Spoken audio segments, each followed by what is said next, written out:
This thing is going to be awesome. This thing's gonna be pretty hot. I'm pretty excited with how this is turning out. Part 2 of this adventure has been kind of cool.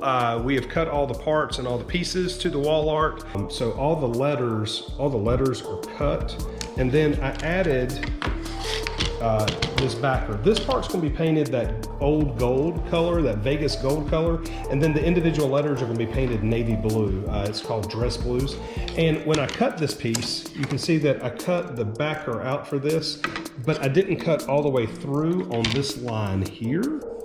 This line here is going to be an alignment tool after I paint it, so I can put the letter exactly in the right spot. We'll use this outline for that. This is going to be absolutely amazing. So we will paint these in the next episode. We're going to go upstairs and learn how to do some painting. I have to take all these and lightly scuff them, and then I've got to prime everything. But you can see on these pieces here, they are pretty massive. You can see that these also have the alignment lines that we have here. It's going to be awesome. I mean, this is going to be pretty stinking cool. I'm very excited with how this is going to look. Thank you guys for joining us for part 2 of this build, and we'll see you guys on the flip side. Peace!